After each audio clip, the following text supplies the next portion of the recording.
He did not ask for a chair. That was the first thing I noticed. The examination room had chairs. Standard chairs, the kind that exist in every clinical setting I have ever worked in.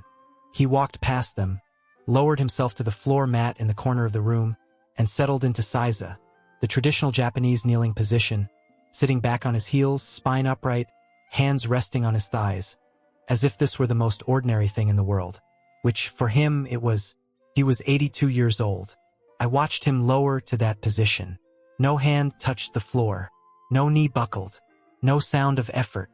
The movement was unhurried and fully controlled, the kind of movement that belongs to a body that has performed it 10,000 times and expects to perform it 10,000 more. My name is Dr. Kenji. I have spent more than 4 decades in preventive medicine and longevity research in Japan. And I want to tell you what I found when I reviewed this patient's orthopedic history. No joint replacements. No hip surgery. No chronic pain management prescriptions.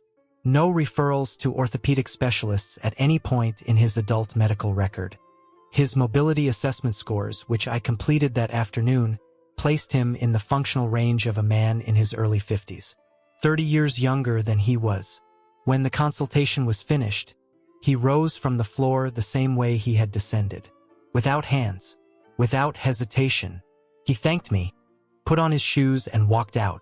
I sat with his file for a long time after he left, because what I was looking at was not exceptional in Okinawa or in rural Japanese communities where floor-level living has been maintained across generations. I had seen versions of this before, but what made this patient's case worth examining in detail was how precisely his physical profile, the mobility, the joint health, the absence of the orthopedic deterioration that defines the clinical picture of aging in Western medicine, could be traced back to a single daily habit that he had never stopped performing. A sitting habit. Specifically, the habit of sitting on the floor in traditional Japanese positions every day for over 8 decades without interruption. The question I want to answer in this video is what that habit does to the body over decades, mechanically, neurologically, vascularly, and why its absence in Western daily life produces the physical deterioration that most people have been told is simply what aging looks like. It is not what aging has to look like. It is what happens to a body that spends its adult life in chairs. Before we go further, if what I am about to describe changes how you understand the relationship between daily posture and physical longevity, this channel is worth your attention. What I share here comes from 40 years of clinical observation, not from fitness content or wellness culture. Subscribe if you have not already, because the picture I am building in this video connects to everything that comes before and after it, and the full argument only becomes clear when you have all the pieces. Now, let us start with the joint that determines, more than any other single structure, whether a person over 60 maintains functional independence or loses it. Not the knee, not the spine, not the shoulder, the hip. The hip joint is a ball and socket joint, the femoral head rotating within the acetabulum of the pelvis, and it is the structural center of nearly every movement a human being performs in upright life. Walking requires hip extension. Climbing stairs requires hip flexion. Rising from seated positions requires hip flexion and extension through a significant range. Maintaining balance during any activity requires coordinated hip stabilization from the muscles surrounding the joint. When the hip functions with full range of motion and adequate surrounding muscular support, the entire kinematic chain above and below it, the spine, the knee, the ankle can function efficiently. When the hip loses range, everything above and below it compensates. The spine compresses. The knee absorbs forces it was not designed to absorb. The walking gait shortens. Fall risk rises. The physical picture that we associate with the frailty of advanced age begins in the hip, in most cases, decades before anyone gives it that name. What determines whether the hip maintains its range of motion into old age is not primarily genetics. It is not primarily exercise in the Western sense of the word. It is the positions the joint is habitually placed in across decades of daily life. Specifically, it is whether the joint is regularly asked to move through its full range, including deep flexion, the range required to lower to and rise from the floor, or whether it is restricted day after day, year after year, to the 90-degree flexion of chair sitting. The mechanism is in the joint capsule. The hip joint is enclosed in a fibrous capsule, dense connective tissue that surrounds the joint and contains the synovial fluid that lubricates it. This capsule is not static. It remodels continuously in response to the mechanical demands placed on it, a process governed by the fibroblasts within the connective tissue that add or remove collagen in proportion to the stress the tissue regularly experiences. When the joint capsule is regularly taken through its full range of motion, the collagen matrix maintains a length and organization that permits that range. When the joint is chronically held within a restricted range, as it is in a body that sits in chairs for the majority of its waking hours, the capsule adapts to that restriction. Collagen fibers shorten and cross-link in ways that reduce the available range of motion. The capsule stiffens. And once this stiffening has accumulated across years, the available range diminishes in a way that cannot be recovered simply by beginning to exercise. Floor sitting requires deep hip flexion that chair sitting never produces. Sitting cross-legged on the floor, agura, requires hip external rotation and abduction that chair sitting eliminates entirely.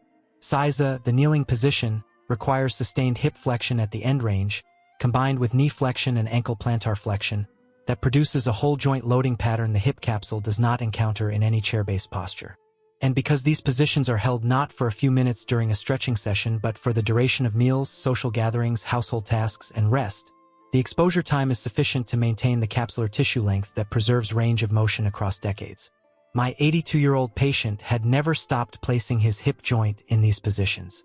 His capsule had never been given the opportunity to shorten. And the result at 82 was a hip joint with the functional range of a much younger man. Not because he had worked to maintain it, but because he had never done what most Western adults do without recognizing the consequences. Spent the majority of his daily life in a single, restricted joint position day after day for 50 years.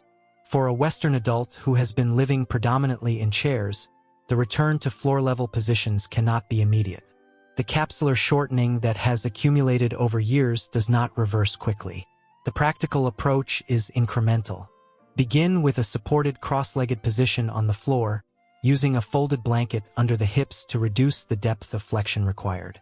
Spend 10 to 15 minutes in this position daily, not as an exercise, not with a timer running, but as the position you use while watching television, reading, or performing any sedentary activity that currently happens in a chair. Each week, reduce the support slightly. The capsular adaptation that restricted the range in one direction will begin, slowly, to reverse. Not in weeks, in months. But the reversal is real and it is measurable, and the biological mechanism that produced the restriction is the same mechanism that will undo it.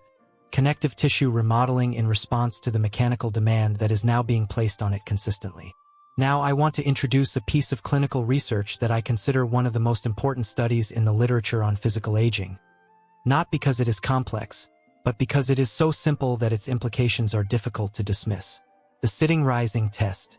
You may have encountered a reference to it in health media, usually described briefly before moving on to something else. I want to give it the attention it deserves, because what it measures and what it predicts are directly relevant to everything I am describing in this video. The test is straightforward. Starting from a standing position, lower yourself to the floor without using your hands, the side of your legs, your knees, or any external support. Then rise from the floor back to standing, again without using any support. Each use of a hand, knee, or forearm to assist the movement costs 1 point from a maximum score of 10. Each significant balance loss costs half a point. A research group in Brazil followed over 2,000 adults between the ages of 51 and 80 for an average of 6 years. They found that participants who scored 3 points or lower on the sitting rising test were more than 5 times as likely to die during the follow-up period as those who scored 8 or above. After adjusting for age, sex, and body mass index, the predictive power of this test for all-cause mortality was comparable to, and in some analyses exceeded, the predictive power of standard cardiovascular risk assessments. Why would the ability to sit down and stand up from the floor predict mortality so accurately? The answer is not that the movement itself is what protects the person. The answer is what the movement requires. To lower to the floor and rise without support demands the simultaneous integration of lower limb strength, hip and ankle mobility through full range, bilateral balance, core stability, proprioceptive accuracy, and neuromuscular coordination. It is, in a single movement, a functional audit of multiple biological systems at once. A person who scores well on this test is a person whose muscular, skeletal, neurological, and cardiovascular systems are all functioning at a level sufficient to support integrated physical demand. A person who scores poorly is a person in whom one or more of these systems has deteriorated to the point where the integration fails. For my 82-year-old patient, this test presented no difficulty. He performed it as a natural extension of the movement pattern he enacted every time he lowered to and rose from the floor, which, given his daily habits, was multiple times each day. The neuromuscular pathways required for this movement had never been allowed to atrophy. They were used regularly, maintained continuously, and remained as available at 82 as they had been at 40. For a Western adult who has not performed this movement in years, the test can feel alarming. Many adults in their 50s and 60s find that they cannot complete it without support, not because of injury or diagnosed disease, but simply because the capacity has been lost through disuse.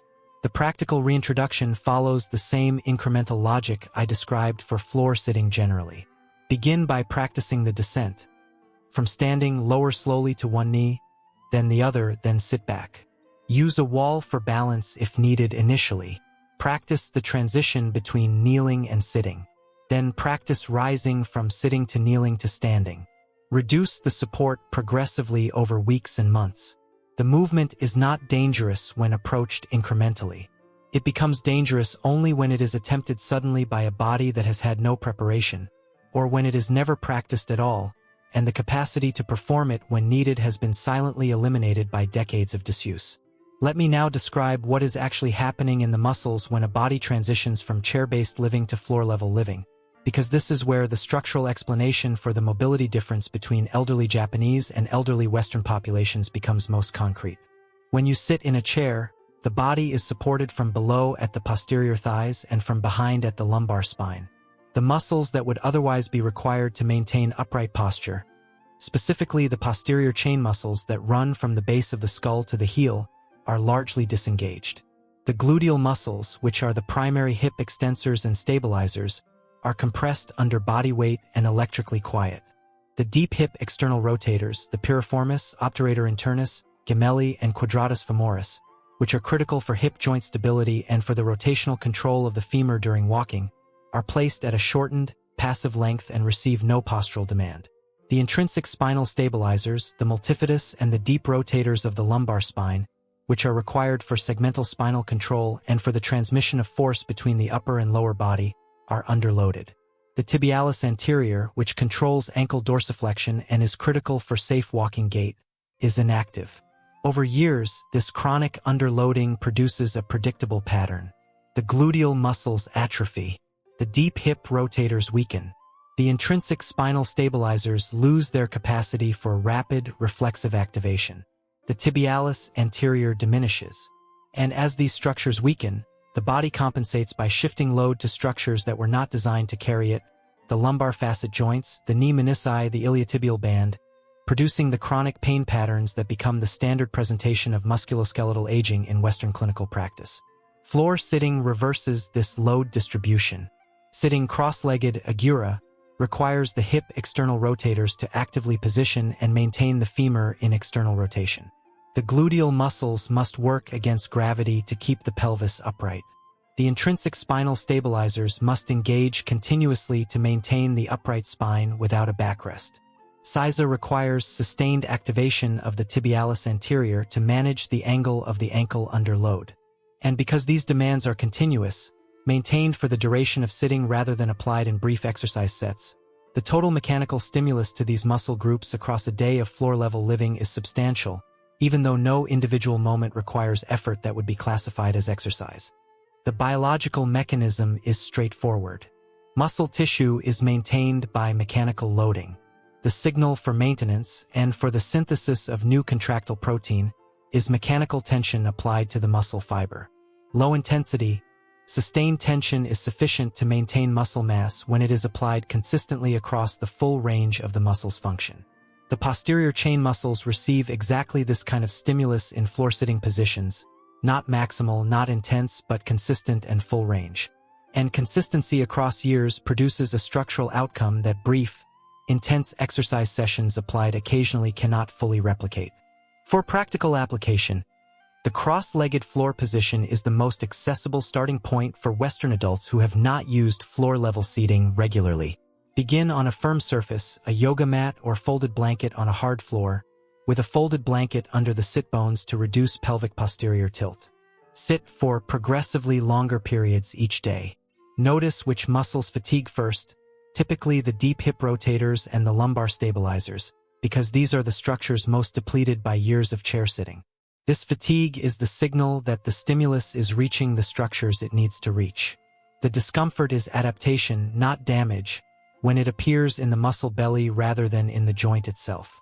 Now I want to address something that is almost never discussed in mainstream conversations about sitting and aging, but that I consider one of the most clinically relevant vascular consequences of the modern sedentary lifestyle. It is not a dramatic phenomenon. It does not have a commonly known name outside of vascular medicine, but it happens in every person who sits in a conventional chair for more than 30 continuous minutes, and its cumulative effect over years is directly relevant to the cardiovascular and circulatory health of the aging lower body. Behind the knee, in the popliteal fossa, runs the popliteal artery, the major blood vessel that supplies the lower leg. When the knee is bent at the 90-degree angle of conventional chair sitting, with body weight pressing down on the posterior thigh, this artery is subject to compression. The compression is not complete, blood continues to flow, but it is sufficient to measurably reduce the volume of blood delivered to the lower leg per minute compared to a standing or floor-seated position. This reduced flow is not clinically significant in a single episode of sitting. It becomes clinically significant when it is repeated without interruption across 6, 8, 10 hours of sitting per day for decades. The endothelial cells that line the walls of the popliteal artery and the vessels downstream of it respond to reduced blood flow with a measurable reduction in the production of nitric oxide. The signaling molecule that maintains vascular tone, inhibits inflammation in the vessel wall, and prevents the adhesion of inflammatory cells to the endothelial surface. Chronic reduction in nitric oxide production is one of the primary mechanisms through which sedentary behavior produces endothelial dysfunction. The early-stage vascular damage that precedes atherosclerosis, peripheral artery disease, and the venous insufficiency that manifests as chronic lower leg swelling, varicose veins, and elevated deep vein thrombosis risk in sedentary older adults. Floor-sitting positions do not produce this compression pattern. In cross-legged sitting, the knee is not bent at 90 degrees with load compressing the posterior space. The leg is arranged in a position that distributes pressure differently and does not apply sustained compression to the popliteal fossa. In Seiza, the lower leg is beneath the body rather than hanging from a chair seat, and the pressure distribution is across the dorsum of the foot and the anterior lower leg rather than behind the knee. And because floor-level living requires frequent postural transitions, shifting between Agura, Seiza, half-kneeling, and other positions, the duration of any single position is naturally interrupted in a way that static chair sitting is not. For adults over 60, this vascular distinction becomes increasingly significant. Venous return, the movement of blood from the lower extremities back toward the heart, depends on the muscular pump action of the calf muscles, which contract during walking and lower limb movement to push venous blood upward against gravity. In a sedentary, chair-sitting body, this pump operates infrequently. The venous blood pools. The return is sluggish.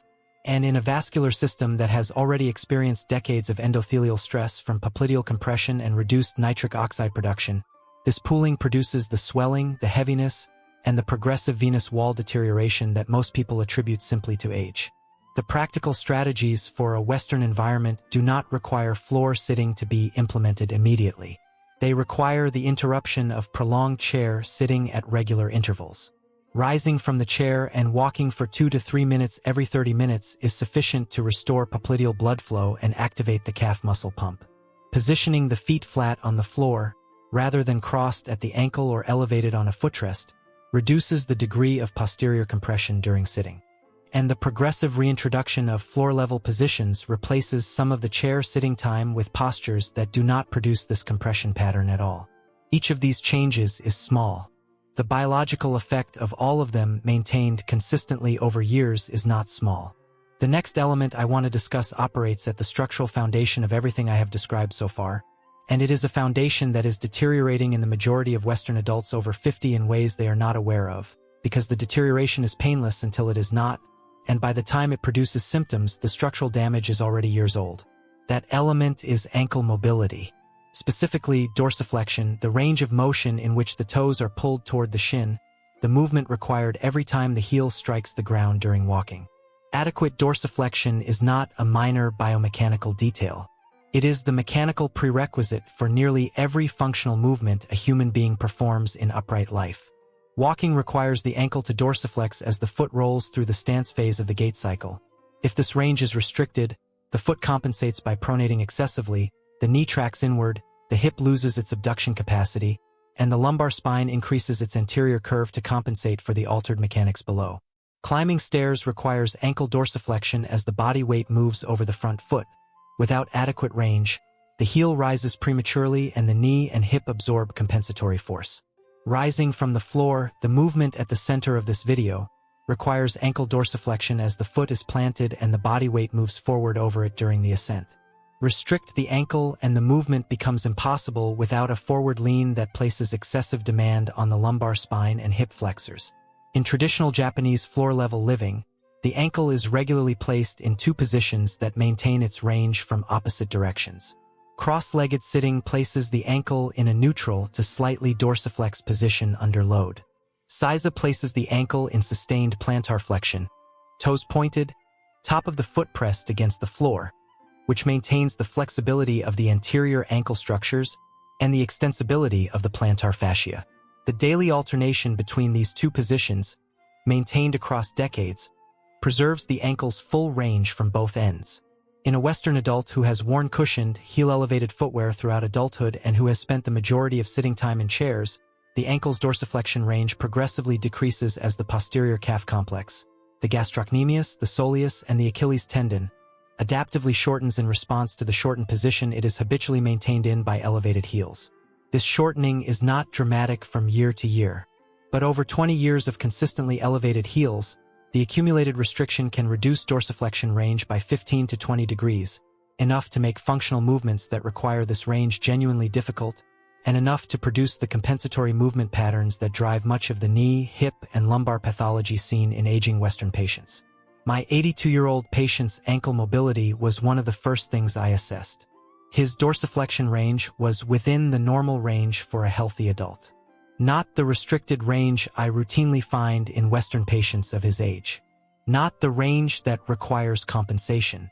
The full, functional range that his daily floor-sitting habit had maintained without him being aware that it was doing so. The practical intervention for ankle dorsiflexion is accessible and requires no equipment. The most effective approach is weight-bearing dorsiflexion stretching. Standing facing a wall, 1 foot forward, pressing the knee toward the wall while keeping the heel flat on the floor, and holding the end-range position for 30 to 60 seconds. This loads the posterior calf complex under the body's weight in a way that accelerates tissue remodeling. Performed daily with progressive increases in range, it produces measurable improvements in dorsiflexion within weeks. Combined with the gradual reintroduction of floor-level sitting that places the ankle in the positions it has been avoiding, the recovery of functional dorsiflexion range is achievable, not to the degree that would have been preserved had the habit never been lost, but to a degree that changes the mechanical chain above it and reduces the compensatory loading on the knee, hip, and lumbar spine. Now I want to address the neurological dimension of what floor sitting maintains, because this is the layer that most people do not think about when they think about sitting positions, and it is, in my clinical assessment, the layer most directly connected to the fall risk that makes physical decline in old age so frequently catastrophic. Balance is not primarily a muscular capacity. Most people think of it that way, as a matter of leg strength, of stability, of having strong enough muscles to prevent a fall. Leg strength is relevant, but the limiting variable in balance for adults over 60 is almost never muscular. It is neurological. It is the speed and accuracy of proprioceptive processing, the body's ability to detect its position in space and respond with corrective motor commands before a loss of balance becomes a fall. Proprioception is generated by mechanoreceptors, sensory nerve endings embedded in joint capsules, tendons, muscle spindles, and the skin of the plantar surface of the foot. These receptors detect stretch, compression, and movement in the tissue they are embedded in, and they transmit this information to the brain through afferent neural pathways. The brain integrates the input from all of these receptors simultaneously to construct a continuous, real-time map of the body's position and movement. When this map is accurate and current, The motor system can generate precise corrective responses to any perturbation. A stumble, an uneven surface, an unexpected shift of weight. When the map is outdated, imprecise, or constructed from insufficient sensory input, the corrective response is slow, inaccurate, or absent. After 50, the mechanoreceptors in joint tissue become less sensitive. The afferent neural pathways transmit signals more slowly. The central processing of proprioceptive input in the cerebellum and basal ganglia loses efficiency.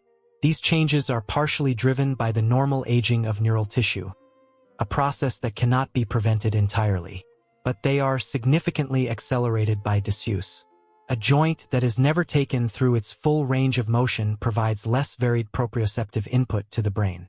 A body that never experiences the balance demands of varied positions and surfaces provides fewer opportunities for the neural maps of balance to be updated and refined. The sensory system, like the muscular system, atrophies in proportion to the stimulus it does not receive. Floor-level living provides a proprioceptive environment that chair-based living does not. Every transition between positions, from standing to sitting, from sitting to kneeling, from kneeling to rising, generates a different pattern of joint angles, weight distribution, and muscle tension that sends a distinct signal to the brain's positional map. The plantar surface of the foot, in contact with the floor in varied positions, receives mechanoreceptive input that it never receives inside a cushioned shoe. The hip joint, placed in deep flexion and external rotation during floor sitting, sends proprioceptive signals from ranges of motion that chair sitting never accesses. The cumulative daily volume of this varied proprioceptive input, maintained across decades, keeps the neural maps of balance detailed, current, and capable of generating the rapid corrective responses that prevent falls. For adults who cannot immediately transition to floor-level sitting, a daily proprioceptive practice can be established progressively. Standing on one foot barefoot on a firm floor for 30 seconds per side, performed daily, provides the balance challenge and ground contact sensory input that maintains the neural systems involved in balance. Progressing this to standing on an uneven surface, a folded towel, a balance pad, increases the proprioceptive demand. Adding slow, controlled lowering toward the floor from a supported position introduces the joint angles and weight shift patterns that floor transitions require. None of these activities require fitness equipment or supervised exercise. They require consistency and the willingness to place the nervous system in a slightly challenged position every day, so that it maintains the capacity to respond to challenge when the environment provides it unexpectedly. There is one more structural layer I want to address, one that is rarely discussed in mainstream conversations about aging, sitting, and mobility, but that I consider essential to the full clinical picture. It involves structures that are internal, invisible, and largely absent from the health conversations that most Western adults encounter unless something has already gone wrong. The pelvic floor musculature and the deep core stabilizers that work with it, the transverse abdominis, the multifidus, the iliopsoas. These structures are not the muscles people think about when they think about core strength. The visible abdominal muscles, the rectus abdominis, the obliques, are surface muscles involved in flexion and rotation of the trunk. The deep core stabilizers I am describing are postural muscles, muscles whose primary function is not movement but stabilization, maintaining the position of the spine, the pelvis, and the hip joint against the forces that movement and gravity impose on them. They are tonically active, meaning they are designed to be engaged continuously at low level throughout all waking activity, and they maintain this tonic engagement through a feedback loop with the proprioceptive system that depends on the body being in positions that require their activation. Chair sitting with a backrest eliminates the postural demand that activates these muscles. When the lumbar spine is supported from behind, the multifidus, the segmental stabilizer of the lumbar vertebrae, does not need to engage. When the pelvis is supported from below on a flat seat, the pelvic floor is not required to manage intra-abdominal pressure in the way it does when the body is balanced on its sitting bones without external support. When the iliopsoas is at its shortened, chair-sitting length, it does not contribute to the hip joint centration and pelvic stability that upright floor-level posture requires. Over years of chair reliance, these muscles undergo the same disuse atrophy that affects the posterior chain, not because they are injured, but because they are never asked to do what they were designed to do. The consequences in aging adults extend beyond the back pain and the postural deterioration that are the most visible outcomes. The pelvic floor is the structural base of the body's pressure management system, the muscular hammock that, together with the diaphragm above it and the transverse abdominis around it, regulates intra-abdominal pressure during every movement. When the pelvic floor weakens, this pressure management fails. The result is not only the urinary incontinence that is commonly discussed, it is reduced spinal stability during lifting and exertion, impaired hip joint centration that accelerates cartilage wear, and reduced capacity for the reflexive core engagement that protects the spine during sudden movements. These consequences are directly relevant to fall risk, to injury during ordinary daily activity, and to the chronic lumbar deterioration that is endemic in aging Western populations. Floor sitting activates these structures through postural demand. Sitting upright on the floor without a backrest requires the multifidus to engage continuously to maintain lumbar position. It requires the pelvic floor to modulate intra-abdominal pressure against the demands of the position. It requires the iliopsoas to stabilize the hip joint in a position of flexion and external rotation that chair sitting never produces. The activation is not maximal. It is tonic, low-level, and continuous, precisely the kind of activation these muscles are designed for and that, over years of consistent daily exposure, maintains their structural integrity. For practical daily application, the floor-sitting position itself is the intervention. Sitting upright on the floor without a wall behind you for cumulative periods of 15 to 30 minutes per day, distributed throughout the day rather than concentrated in a single session, provides the postural demand that activates these internal structures.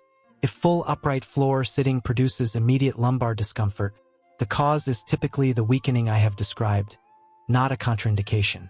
Beginning with a supported position, a small pillow under the sit bones, a wall behind for the first few minutes, and progressively reducing the support as the structures adapt will allow the postural capacity to return in weeks to months of consistent practice. Now let me bring the full picture together, because the individual mechanisms I have described do not operate in isolation in the body of an elderly Japanese person who has maintained floor-level living across a lifetime. They operate as a connected structural system, and the clinical outcome, the 82-year-old man who lowered to my examination floor without using his hands and rose from it the same way, is the product of that complete system, not of any single element within it. The hip capsule maintained its flexibility because it was never allowed to stiffen. Not for a week, not for a year, but for over 8 decades without interruption.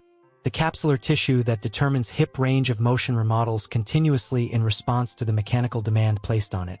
And because that demand never disappeared, the capsule never had the opportunity to adapt toward restriction. The joint at 82 reflected the sum of 82 years of consistent full-range loading. There is no exercise program and no therapeutic intervention that can produce this outcome retroactively in a 75-year-old who has spent 50 years in chairs. The biology that produces it is real. The window in which it can be established is open now, at 35, at 45, at 55, in a way that it will not be at 75. The posterior chain muscles, the gluteals, the deep hip rotators, the intrinsic spinal stabilizers, the tibialis anterior retain their mass and function because they received continuous, full-range postural stimulus across every day of adult life. Not from structured exercise, from sitting on the floor. The tonic activation of postural muscles in floor-level positions is a low-intensity but high-frequency mechanical signal. Frequency, sustained across decades, produces a structural outcome that episodic high-intensity exercise cannot fully replicate. The muscle architecture of this patient's lower body at 82 was not the result of a training program. It was the result of an environment that demanded postural competence every day, without exception. The ankle dorsiflexion was preserved because the daily positions of floor-level living placed the ankle in sustained stretch from both directions, plantar flexion in sisa, dorsiflexion load in cross-legged sitting, and in the transitions between floor and standing. The posterior calf complex never had the sustained, uninterrupted period of shortened positioning, produced by decades of heel-elevated footwear and chair sitting, that drives the adaptive shortening in Western aging adults. The tissue length was maintained because the mechanical demand for that length was present every day. The proprioceptive neural maps that regulate balance remained current and detailed because the sensory input that maintains them, varied joint positions, ground contact in multiple configurations, balance demands from transitions between positions, was continuous across a lifetime. The mechanoreceptors in the hip capsule, the ankle joint, and the plantar surface of the foot receive daily input from the full range of their function. The brain's positional maps were updated continuously. The corrective responses they supported remained fast and accurate. The pelvic floor and the deep core stabilizers retained their tonic activation capacity because the daily postural environment demanded it without interruption. The multifidus, the transverse abdominis, the pelvic floor, all of these structures received the low-level, continuous postural stimulus that floor-level sitting provides every day for decades. They were never allowed to enter the progressive disuse atrophy that chair reliance produces. And without that atrophy, the structural consequences, the lumbar deterioration, the pelvic instability, the fall risk, the incontinence, that are nearly universal in aging Western patients were simply absent. This is the concept I want to leave you with before we move to what comes next. I call it movement debt. Every year that a joint is not taken through its full range of motion is a year of capsular adaptation toward restriction that will require more than a year of consistent work to reverse, and that may not be fully reversible at all, depending on the duration and degree of the restriction. Every year that a postural muscle is chronically underloaded is a year of disuse atrophy that will require sustained stimulus to recover, and that cannot be recovered entirely if the structural deterioration has advanced too far. Every year that the proprioceptive system receives insufficient varied input is a year of neural map degradation that can be partially restored but not completely reset. Movement debt accumulates silently. It does not hurt while it is accumulating. It does not produce symptoms until the structural consequences have already become significant. And by the time it becomes visible in the clinical picture, in the restricted hip, the weak posterior chain, the poor balance, the lumbar deterioration, a substantial portion of the debt is already too old to be fully repaid. The 82-year-old man who sat on my examination floor had no movement debt. He had never stopped moving through the full range that human bodies are designed to use. And his physical profile at 82 was the direct, measurable, clinically documented consequence of that uninterrupted lifetime of structural maintenance. What I have described in this video is the structural and neurological layer of physical longevity. The mechanics of how the body ages when it is used within its full range, and how it deteriorates when it is not. But this structural layer does not exist independently of the biological environment that supports it. The joint tissue that benefits from full-range movement requires the collagen substrates, the anti-inflammatory nutritional environment, and the mineral infrastructure that determine how well that tissue repairs itself after each day of use. The muscles that floor sitting maintains require the protein quality and leucine distribution that determine whether the daily postural stimulus can be converted into structural maintenance. The vascular system that floor-level living protects requires the dietary and behavioral inputs that determine the inflammatory and glycemic environment in which those vessels operate. That nutritional and biological foundation, the layer beneath the structural one, is what comes next. And when you understand how it connects to what I have described here, the full picture of why some bodies at 82 move the way that patient moved, and why most do not, becomes completely clear.